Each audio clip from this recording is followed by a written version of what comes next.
नगरीय निकाय चुनाव का बिगुल बज चुका है। राज्य निर्वाचन आयोग 2 चरणों में चुनाव संपन्न करवाएगा।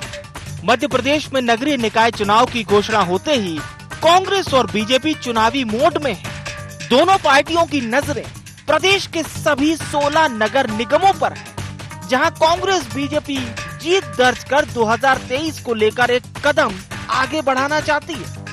लेकिन नगरीय निकाय चुनाव में कांग्रेस को अपने विधायकों पर ज्यादा भरोसा है। ऐसे में महापौर पद के लिए कांग्रेस में विधायकों की दावेदारी खुलकर सामने आ रही है। तो वहीं कमलनाथ ने कार्यकर्ताओं से ट्वीट कर आह्वान किया कि विजय हासिल करना है, तैयारी में जुट जाओ। वहीं दूसरी ओर चुनाव की तारीखों के आते ही बीजेपी अध्यक्ष जेपी नड्डा और मुख्यमंत्री शिवराज सिंह चौहान ने पार्टी पदाधिकारियों को जीत का मंत्र दिया। जीत को लेकर दोनों दलों के अपने अपने दावे हैं। देखिए, भारतीय जनता पार्टी तो 365 दिन 24 घंटे काम करने वाली पार्टी है। भारतीय जनता पार्टी हमेशा चुनावों के लिए तैयार रहती है और हमेशा जनता की सेवा में तत्पर रहती है। निश्चित रूप से नगरीय निकाय जो चुनाव हो रहे हैं उसके लिए भारतीय जनता पार्टी स्थानीय मुद्दों को भी देखते हुए जाएगी और माननीय केंद्रीय सरकार की जो मोदी जी की सरकार है, मध्य प्रदेश में शिवराज जी की सरकार है, उनके कामों को लेके भी हम जनता के बीच में जाएंगे। तो निश्चित रूप से हमें जनता का आशीर्वाद प्राप्त होगा। कांग्रेस पार्टी की पूरी तैयारी है और हम लोग स्थानीय मुद्दों के अलावा प्रादेशिक और राष्ट्रीय स्तर पर भाजपा की असफलता को लेकर जो पूरे देश और प्रदेश में जन आक्रोश है उसको लेकर भी मुद्दा बनाएंगे, क्योंकि यह चुनाव 2023 का सेमीफाइनल है। तो हम लोग अपनी विजय को प्राप्त करने में कोई कोताही नहीं बरतेंगे। पिछली बार सभी 16 नगर निगमों में बीजेपी को जीत मिली थी। बता दें कि इस बार भी नगर निगम में महापौर के चयन के लिए प्रत्यक्ष प्रणाली लागू हुई है, यानी महापौर का चयन जनता ही करेगी। लेकिन नगर पालिकाओं और नगर परिषदों में अध्यक्ष का चयन पार्षद करेंगे। पहला चरण 6 जुलाई और दूसरा चरण 13 जुलाई को होगा। पहले चरण के नतीजे 17 जुलाई और दूसरे चरण के नतीजे 18 जुलाई को आएंगे। देखना होगा कि जीत का सेहरा किसके सर सजेगा। क्या कांग्रेस इस बार बाजी मार पाएगी? Bureau report, IND 24।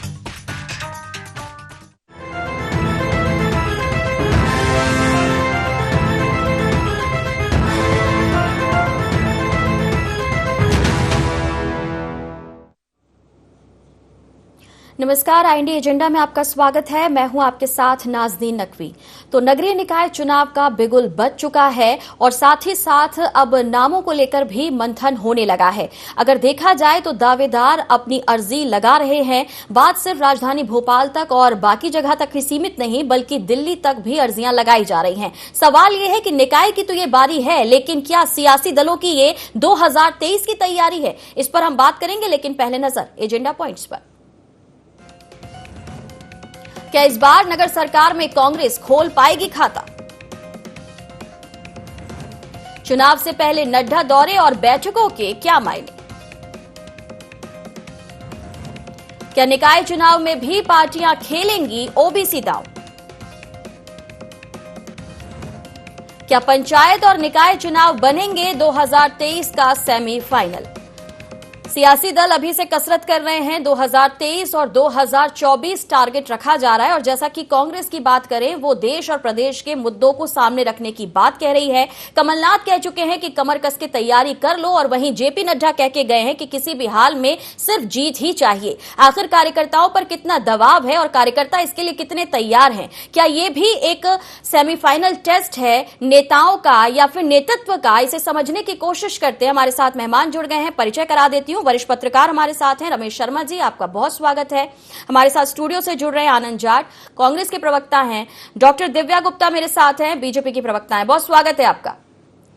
तो शुरुआत में रमेश सर आपसे करना चाहूंगी, क्योंकि अगर देखा जाए पहले पंचायत चुनाव को लेकर चर्चा बहुत गर्माती रही, आरक्षण का मुद्दा बहुत गर्माता रहा, अब निकाय की तारीखों का भी ऐलान हो चुका है, लेकिन इस सबके बीच में अगर देखा जाए तो कुछ मुद्दे ऐसे हैं जो लगातार बने हुए रहे। क्योंकि एक तो पहले एक लंबा इंतजार रहा नगर सरकार को लेकर, लेकिन अब जब इसकी तैयारी की बात आई है और तारीखों का ऐलान हुआ है चुनाव के लिए, तब भी ये कहा जा रहा है कि देश और प्रदेश के मुद्दे कांग्रेस आगे रखेगी। तो क्या आपको लगता है कि अलग अलग चुनाव का अलग अलग समीकरण बनता है और उसके मुद्दे अलग अलग होते हैं, ऐसे में कांग्रेस को अपनी स्ट्रैटेजी बदलनी होगी?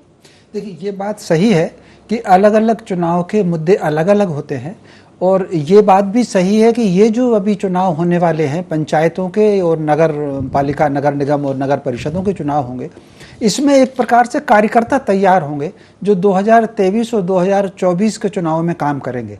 लेकिन कई बार परिणाम जो नगर पालिकाओं का परिणाम है या पंचायतों का परिणाम है, उससे विधानसभा के परिणाम और विधानसभा के परिणाम से लोकसभा के परिणाम बिल्कुल अलग होते हैं। तो वो एक जनता का एक मूड होता है। लेकिन इसमें जो आपने कहा, इसमें कोई शक नहीं कि दोनों दलों में इस बार मैं बहुत दिनों बाद, चूंकि पत्रकारिता में एक लंबे समय बाद मैं ऐसा देख रहा हूं कि दोनों ही दलों में तैयारी को लेकर के पहले दिन से एक प्रकार का कंपटीशन चल रहा है। एक कदम कोई एक करता है वैसा का वैसा ही दूसरा दल करता है। एक भी कोई, चाहे वो हनुमान चालीसा का पाठ हो, वो महिला सम्मेलन का पाठ हो, विधायकों की बैठक हो और अन्य वरिष्ठ कार्यकर्ताओं का बैठक हो, उसमें बिल्कुल कई बार तो ऐसा लग रहा है कि दोनों बिल्कुल कंपटीशन चल रहा है। और एक बात कांग्रेस ने जो अलग घोषणा की है, उन्होंने कहा कि वो हर जिले का एक घोषणा पत्र या जो वचन पत्र है वो हर जिले का अलग लेकर के आएंगे। तो ये मैं समझता हूँ कहीं ना कहीं ये लोकल इस बात को इसको अपील करेगा। तो अब फिर भी लेकिन दोनों की तैयारी अपनी अलग है, लेकिन इसकी सफलता इस पर निर्भर है कि मोटे तौर पर हम ये तो समझते हैं कि उन्होंने भी अगर मतदान केंद्र स्तर पर त्रिदेव बनाए तो इन्होंने भी पोलिंग बूथ पर उसने अपना एक कार्यकर्ता तैयार किया है। तो पोलिंग बूथ पॉइंट से लेकर के प्रदेश स्तर तक दोनों की टीम तो खड़ी हुई है। अब ये देखना होगा कि जैसा कि आपने शुरुआत में कहा कि कार्यकर्ता कितने बेहतर ढंग से काम करते हैं, यानी जनता की नब्ज पकड़ने का जो काम है वो करना है और उसमें किसको ज्यादा कामयाबी मिलेगी। डॉक्टर दिव्या, अभी देखा जाए मंत्र जीत का देकर गए, जिस तरीके से अगर हम राजधानी भोपाल की बात करें, कार्यकर्ताओं से अलग बात, बैठकें अलग, और उसके बाद एक लंबा टारगेट जो 2023 और 24 तक जा रहा है बीजेपी का। लेकिन जैसा कि रमेश जी ने कहा कि कांग्रेस भी तैयार दिख रही है, ऐसा नहीं है। आपको अगर ऐसा लगे कि विपक्ष तैयार नहीं दिख रहा है तो उनकी भी तैयारी पैरेलल चल रही है। भले आप उसमें ये कहें कि नकल की जा रही हो, लेकिन अगर नकल में भी कांग्रेस सफल हो गई तो फिर क्या करेगी बीजेपी? नाज़रीन जी, नकल में अकल की आवश्यकता होती है, पुरानी कहावत है। अगर नकल करी है तो थोड़ी बहुत अकल की लड़नी पड़ेगी, लेकिन अकल के साथ मेहनत बहुत करनी पड़ेगी। अब समस्या ये है कि कांग्रेस अब आसूदा लोगों की पार्टी हो गई, अब इनसे मेहनत नहीं होती। और दिक्कत, और बहुत अच्छी बात यह है कि एक कार्यकर्ता बेस्ड पार्टी है भारतीय जनता पार्टी, जहां पे जो ऊपर से लेकर नीचे तक सब अथक प्रयास करते हैं, अथक, जिसको कभी कोई थकान नहीं होती, जिसको एक लगातार एक के बाद एक बैठक हो, काम हो, दही बिछाना हो, झंडा लेके चलना हो, नारे लगाना हो, अपनी नेता के खड़े रहना हो, गर्मी, पसीना, बारिश, कुछ नहीं कोई देखता, और सब अपने काम में सतत प्रयास में लगे रहते हैं। तो ये एक पार्टी है, इसका एक जिसे कहते हैं मर्म अलग है, तासीर अलग है। और ये जो पार्टी पे काम करने वाले लोग हैं, ये लोग भी एक, फिर मैंने जैसे कल भी आपको चर्चा हुई, मैंने कहा था, एक अलग उत्साह के साथ काम में लग जाते हैं। उत्साह की कमी, वो जोश की कमी, वो आनंद की कमी मुझे कांग्रेस में नजर आ रही है। आप कहें जरूर जितना मर्जी कि आप तैयार हैं, मुद्दे हैं, सब कुछ, लेकिन कहीं ना कहीं वो एक जोश की कमी मुझे। चलिए ठीक है, आपको जोश कम लग रहा है, आप कह रहे हैं आपकी तैयारी जो है हमेशा चलती रहती है, लेकिन अब पैटर्न बदला भी है, चाहे सियासत की करें या बात किसी और भी फील्ड की करें। आजकल स्मार्ट वर्क जो है वो ज्यादा नजर आ रहा है, और ऐसे स्मार्ट होने में अगर आपको लग रहा है कि जहां दिग्विजय सिंह हैं, जहां कमलनाथ जी हैं, जो मैनेजमेंट से चुनाव जीतने की बात करते हैं, तो क्या लगता है आनंद जी, आपका ये मैनेजमेंट काम आएगा? आप वो जादू चला पाएंगे? निश्चित तौर पर मध्य प्रदेश की जनता आज आदरणीय कमलनाथ जी के नेतृत्व में मध्य प्रदेश में अपना नेतृत्व खोज रही है, अपना अभिभावक देखती है। और आदरणीय कमलनाथ जी के नेतृत्व में ही 2018 में जनता ने अपनी सरकार चुनी थी, जिसे जनादेश के अपहरण के द्वारा भारतीय जनता पार्टी ने गिरा दिया था। खरीद फरोख्त करके सरकार गिरा दी थी। तो मैं समझता हूं कि अब मध्य प्रदेश में पहली बार व्यापक पैमाने पर इतने बड़े स्तर पर 2018 के बाद पहली बार पूरे प्रदेश की जनता, चाहे नगरीय निकाय हो या पंचायत के चुनाव हो, इसमें वोट करेगी और इस बार एक ऐसी सरकार चुनने की कोशिश करेगी मध्य प्रदेश की जनता नगरीय निकायों में, तो वो बताएगी कि जो कमलनाथ जी पीने के पानी का अधिकार देने वाले थे, वो कमलनाथ जी जो स्वास्थ्य का अधिकार देने वाले थे, तो ऐसी सरकार चुनने की कोशिश मध्य प्रदेश की जनता करेगी। और मुझे लगता है कि दिव्या जी को इस बात की चिंता करनी चाहिए कि जेपी नड्डा जी की जो सभा थी उसमें भीड़ कम थी। कांग्रेस के जोश की चिंता मत कीजिए, कांग्रेस के उत्साह की चिंता मत कीजिए, क्योंकि कांग्रेस जो है आदरणीय कमलनाथ जी के नेतृत्व में एकजुट है और मध्य प्रदेश का एक एक कार्यकर्ता और उनके साथ मध्य प्रदेश की जनता आदरणीय कमलनाथ जी को नगरीय निकाय की सरकार सौंपेगी और फिर 2023 में मध्य प्रदेश की विधानसभा में कांग्रेस का झंडा लहराएगा। ठीक है, चलिए, आपको ऐसी उम्मीद है। रमेश जी, अक्सर ये कहा जाता है कि जब हम युद्ध के मैदान में हो तो प्रतिद्वंदी को कभी भी कम नहीं आंकना चाहिए, और क्या आपको ऐसा लगता है कि जोश कम करने के लिए या कांग्रेस ठीक काम नहीं कर रही है, या कांग्रेस को ना गिनना, जो बीजेपी लगातार कहती है कि कांग्रेस प्रदेश से साफ हो जाएगी, इस तरह का जो स्टेटमेंट आता है। आ रही हूं डॉक्टर दिव्या, रमेश जी से सवाल ले लूं। तो क्या आपको लगता है कि जहां कांग्रेस चीजों को कलेक्ट कर रही है, कि अगर उनकी कोई बात राजस्थान की जनता को समझ में आई है, छत्तीसगढ़ की जनता को समझ में आई, जिस घोषणा पत्र का आपने जिक्र किया, अगर ऐसा मध्य प्रदेश में कांग्रेस करती है और वो फॉर्मूला चल जाता है, तो क्या फिर ये बेकार होगा कहना कि घोषणा पत्र लाने से कुछ नहीं होगा? नहीं, ये तो मैं इसको नहीं मानता कि घोषणा पत्र लाने से कुछ नहीं होगा। चीजें असर करती हैं। हम 2018 का ही विधानसभा चुनाव देखें।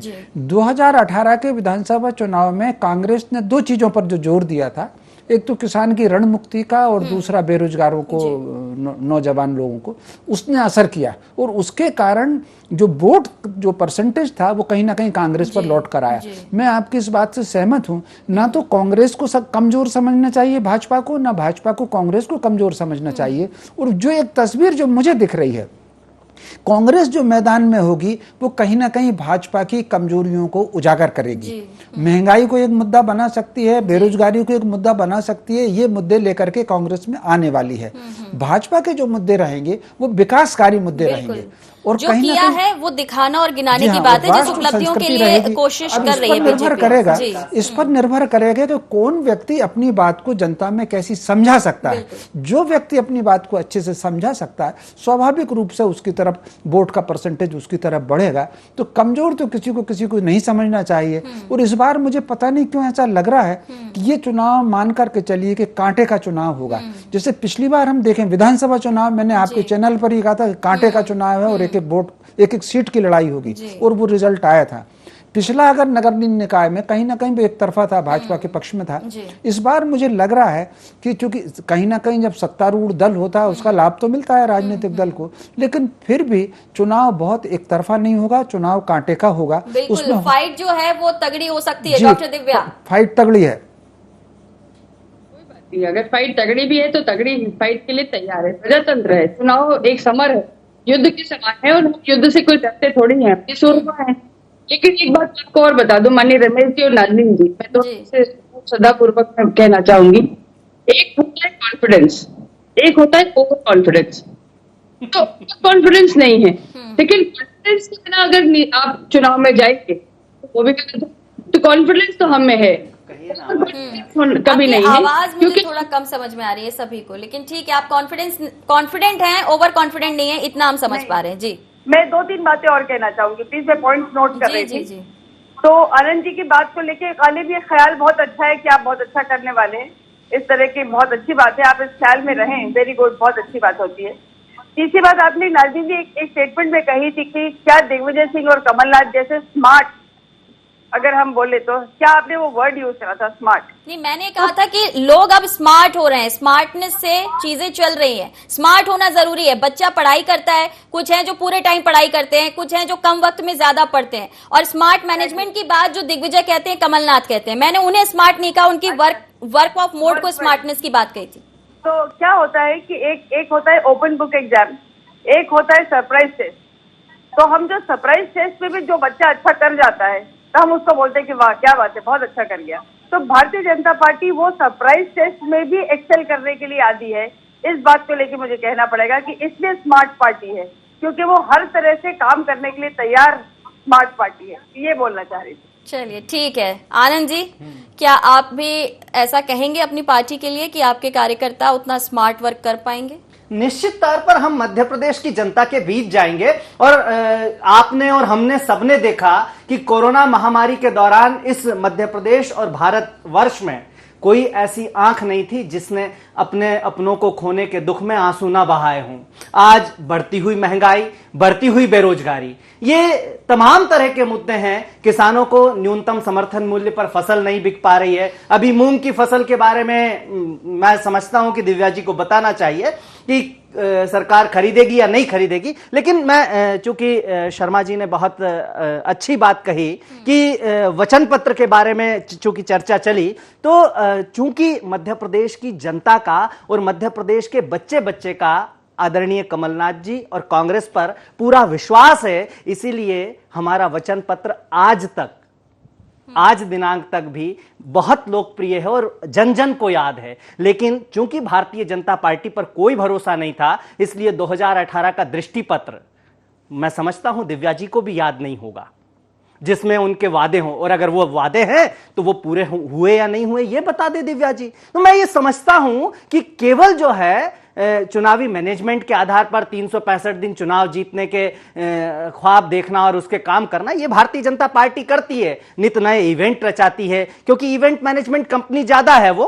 तो मैं समझता हूं कि मध्य प्रदेश की जनता ये जानती है। फायदा तो मिलता है ना, लेकिन बीजेपी को कुछ समय आप अगर पुरानी आदरणीय बातों कमलनाथ जी कहते हैं, आनंद जी, अगर आप पुरानी बात कर भी रहे हैं, आप कोरोना की बात करेंगे, वो वैक्सीन की बात करेंगे, नहीं वैक्सीन तो वैक्सीन आप बात करेंगे महंगाई की, वो बात करेंगे रूस और यूक्रेन युद्ध की। तो इस तरीके से आप अपनी स्ट्रैटेजी क्यों नहीं बदल रहे? आप जनता के सामने पहली बात तो आप किन उम्मीदवारों को लेकर जाएंगे? क्या वो भी अभी कांग्रेस के सामने इंदौर के उम्मीदवार हमने घोषित किए, उज्जैन के उम्मीदवार हमने घोषित किए। भविष्य के लिए क्या रणनीति है कांग्रेस की? आप युवाओं को क्या देंगे? आप किसानों को क्या देंगे? क्योंकि आप किसानों की बात करेंगे, वो सम्मान निधि की बात करेंगे, तो ऐसे में आप कैसे बैलेंस करेंगे? ये आधे से ज्यादा, नाजनीन जी, आधे से ज्यादा उम्मीदवार हमारे युवा होंगे, ये हम कह चुके हैं। और पिछड़ा वर्ग के मुद्दे पर भी हम ये कह रहे हैं कि 27% से ज्यादा टिकट हम देंगे। आदरणीय कमलनाथ जी तो पिछड़ा वर्ग के हितैषी एकमात्र यहां पर वर्तमान समय में जो मुख्यमंत्री हैं उनमें है।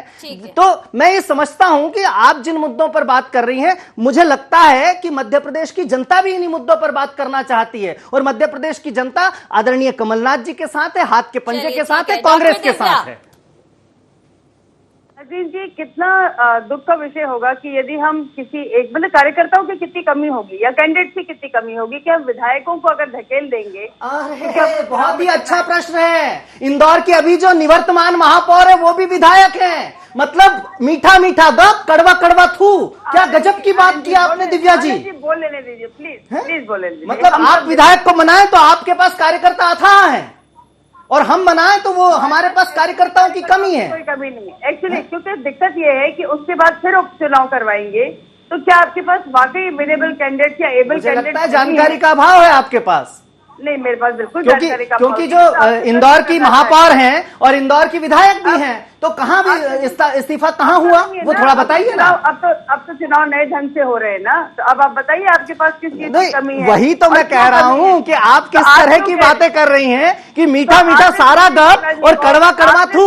और उसी में जो सबसे महत्वपूर्ण बात यह है कि इंदौर में निवर्तमान विधायक जो हैं वो महापौर भी रही हैं। नहीं, आप जो बात कह रही, जैसे अभी चुनाव का अध्यादेश लाए और उस अध्यादेश में नगर पालिकाओं में आपने अप्रत्यक्ष तरीके से लोगों को चुनने की बात कह दी, और फिर महापौर जो है वो प्रत्यक्ष रीति से चुने जाएंगे। क्या ओबीसी हितैषी बन रहे हैं? नहीं, ओबीसी हितैषी तो हम हैं। आदरणीय दिग्विजय सिंह जी ने 27% किया, फिर उसके बाद जो है 2003 में वापस से 27% को आपने, जब आपकी सरकार आई तो कमजोर सुनवाई से कम किया, फिर आदरणीय कमलनाथ जी आए तो 27% का विरोध भारतीय जनता पार्टी के विधायकों ने विधानसभा के अंदर किया। रामजी महाजन आयोग जो है उसकी रिपोर्ट हमने बनवाई, और आपके मुख्यमंत्रियों ने 18 साल में मध्य प्रदेश के अंदर एक भी पिछड़ा वर्ग के हित का काम किया हो तो मुझे बताइए। और मुझे लग रहा है कि अगर इसी तरीके से कांग्रेस और बीजेपी जनता के बीच जाती है तो जनता को भी चुनने में आसानी होगी कि कौन उनके हित की बात कर रहा है। लेकिन रमेश जी, ये बात साफ दिख रही है कि ओबीसी का मुद्दा जो है वो इन चुनावों से भी अछूता नहीं रहने वाला है, क्योंकि जहां पर गुंजाइश होगी वहां कांग्रेस और बीजेपी अपने अपने उम्मीदवार जरूर लेकर आएंगे। नहीं, निश्चित रूप से ये बात सही है कि ये मुद्दे इस समय आएंगे, और कुछ चीजें हैं जो मैंने जो थोड़ी देर पहले कहा कि आप किस तरीके से प्रचार करेंगे। थोड़ी देर के लिए उज्ज्वला योजना को मान करके चलिए या आयुष्मान योजना को मान करके चलिए, वो भाजपा के पक्ष में प्रचार करेंगे। ओबीसी का मुद्दा भी ठीक उसी प्रकार है, जो व्यक्ति जिस तरीके से कर देगा। अगर भाजपा ये एस्टेब्लिश कर पाई कि उसने अभी एक राज्यसभा ओबीसी को दिया है, उसका मुख्यमंत्री ओबीसी को दिया है, तो मान करके चलिए कि ये पक्ष भाजपा में जाएगा। लेकिन अगर कांग्रेस ये एस्टेब्लिश कर पाई कि कहीं ना कहीं सरकार की गलती के कारण जो ओबीसी को 27% मिलना था वो 14% को मिल रहा है, ये दोनों के प्रचार के ऊपर। एक सेकंड 7% है, बीच में बोलिए। नहीं, आनंद जी बीच में बोलिए। मुझे अपनी बात मैं आ रही हूँ डॉक्टर दिव्या, उनकी बात पूरी हो जाए। नहीं, मुझे अपनी बात कहने दीजिए, मैं किसी को टोकता नहीं हूँ। तो कहने का मतलब यह है कि जो भी पार्टी जनता के बीच में अपनी बात को ठीक ढंग से प्रस्तुत कर देगी, मैं समझता हूँ जनता उसके पक्ष में जाएगी। लेकिन इस बार एक जो दो चीज मुझे दिख रही है कि वोट का जो परसेंटेज है पिछले बार की तुलना में वो बढ़ना चाहिए, ऐसा मुझे लग रहा है। पिछली बार की तुलना में बढ़ना चाहिए। और दूसरा, वो पार्टी बाजी मार लेगी जिसका कार्यकर्ता जमीन से जुड़ करके काम करेगा। पंचायत चुनाव में और नगर निगम के चुनाव में बात आप कह रहे हैं कि जनता तक पहुंचनी चाहिए, वो काम कार्यकर्ता ही करने वाला है। करेगा वो। मीडिया के प्रचार से, अखबार में जाने से कुछ नहीं होगा। या टीवी के जो डिबेट में अभी चल रही है, इसका कोई फर्क पड़ने वाला नहीं। जब दोनों प्रवक्ता बहस करने लगते हैं तो हम दर्शक की तरीके से देख के अपन चैनल बदल लेते हैं। इन चीजों का कोई फर्क नहीं पड़ना। जो कार्यकर्ता जमीन है और जो पब्लिक के टच में जो कार्यकर्ता है उसका प्रभाव पड़ेगा और वो अपनी पार्टी के लिए काम करके ले जाएगा। बिल्कुल। डॉक्टर दिव्या जी, नाज़रीन जी, माननीय रमेश जी से बस मैं सिर्फ इतना आग्रह करना चाहूंगी कि जो आरक्षण हुआ है वो पॉपुलेशन में किस तरह का कितना परसेंटेज, जिसको मार्वास में टियर सिस्टम बोल रहे हैं, उसके माध्यम से आरक्षण तय हुआ है। तो 14%, 27%, 50%, मैथमेटिक्स हर जगह कुछ अलग चल रहा है। उस मैथमेटिक्स के हिसाब से कांग्रेस कहाँ से वो 27% के साथ न्याय कर पाता। सिर्फ बोलना एक अलग बात है और उसको लागू करना एक अलग बात है। वही बात कह रहे हैं रमेश जी कि जो अपनी बात को समझा पाएगा वो जनता के साथ हो पाएगा, यही उनका भी कहना है। बात सवाल आरक्षण पे नहीं है, सवाल ये कि जो मिला है वो उसे समझाने की बात है। आनंद जी देखिए, 52 जिला पंचायत सदस्यों के लिए कुल 4 सीटें, ये कहां से कितने प्रतिशत है? ये केवल 7% है। और उसके बाद जितनी 113 जिला पंचायत सदस्यों की सीटें होनी चाहिए थी वो कुल 43 रह गई हैं। 28 जिले ऐसे हैं जहां जनपद पंचायत सदस्य की एक भी पिछड़ा वर्ग के लिए आरक्षित सीटें नहीं है। और मेरे ख्याल से 19 जिला पंचायतें ऐसी है जहां जिला पंचायत सदस्य की एक भी सीट नहीं है। तो मैं ये समझता हूं कि पिछड़ा वर्ग की पीठ में छुरा घोंपने का काम भारतीय जनता पार्टी ने किया है और इसका खामियाजा इन्हें भुगतना पड़ेगा।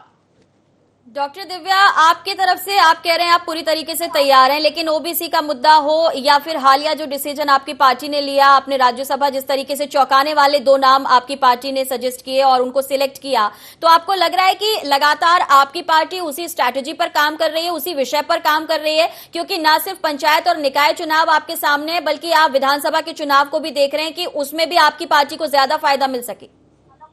क्योंकि 2018 की अगर हम बात करें, ओबीसी वर्ग निर्णायक भूमिका में रहता है, किसी भी चुनाव की बात कर लें। बिल्कुल सही है, बिल्कुल सही है। लेकिन उसमें या तो हम ऐसा कई कैंडिडेट लेकर आते हैं जो कहीं से आउट ऑफ द ब्लूज आते हैं, लेकिन कविता पाटीदार जी एक कद्दावर नेता हैं खुद, और उन्होंने बहुत जमीनी काम करा है। ओबीसी से आती है, यंग है, महिला है, तो उनका एक चेहरा बहुत अच्छा रिप्रेजेंटेशन है ओबीसी के लिए, और उनको यदि चुन के लेकर जा रहे हैं तो एक बहुत अच्छा नाम है वो। हाँ, मैं ये जरूर कहूंगी कि सावित्री जी का नाम जरूर सब लोगों को चौंकाया, लेकिन चौंकाने के बाद उनका एक बहुत अच्छा रिप्रेजेंटेशन मिला। एक साफ सुथरा चेहरा जिसको हम लेकर आ गए हैं, वो बहुत अच्छा एक मैसेज भी जाता है। तो पार्टी कार्यकर्ताओं के बारे में कितना चिंता करती है, इस बात का द्योतक है। इसका मैसेज बहुत लंबा और बहुत नीचे तक जाता है। जो कार्यकर्ता अपने आप को डिमोरलाइज होने के कगार पर होता है, वो सडनली उसको लगता है कि नहीं, मेरे बारे में सोचा जा रहा है। चलिए, वक्त घटता जा रहा है। एक आनंद जी से सवाल, क्योंकि आपने कहा कि कार्यकर्ताओं में एक अच्छा मैसेज जा रहा है, इनकी तरफ तो लगातार देखा जाए शीर्ष नेतृत्व भी आकर कार्यकर्ताओं से संवाद कर रहे हैं, बैठकें भी हो रही हैं। कांग्रेस की क्या तैयारी है कार्यकर्ताओं को बूस्टअप करने के लिए? कांग्रेस में जो सारा का सारा मामला है वो कार्यकर्ताओं से संबंधित है। जैसे हमने कहा ना कि युवाओं को आधे मतलब 50% तक भी टिकट कांग्रेस पार्टी देगी, तो कार्यकर्ताओं के लिए ही पार्टी है, कार्यकर्ताओं से ही पार्टी है। इसमें कहीं कोई ऐसा हम कैटेगराइजेशन नहीं करते कि ये नेता है और ये कार्यकर्ता है। मैं ये समझता हूं कि जिस प्रकार से हम आने वाले चुनावों में जनता के बीच जाएंगे वो ऐतिहासिक होगा और एक फासीवादी ताकतों को मध्य प्रदेश में हराने में हम पहली लड़ाई जीतने जा रहे हैं। चलिए, बहुत शुक्रिया सभी का हमारे साथ चर्चा में जुड़ने के लिए। लेकिन अब ये वक्त तय करेगा कि कांग्रेस जो तैयारी कर रही है वो कितना रंग लाएगी और भारतीय जनता पार्टी क्या पिछली बार की तरह ही विजय पताका फहरा पाएगी। फिलहाल इतना ही, दीजिए इजाजत, नमस्कार।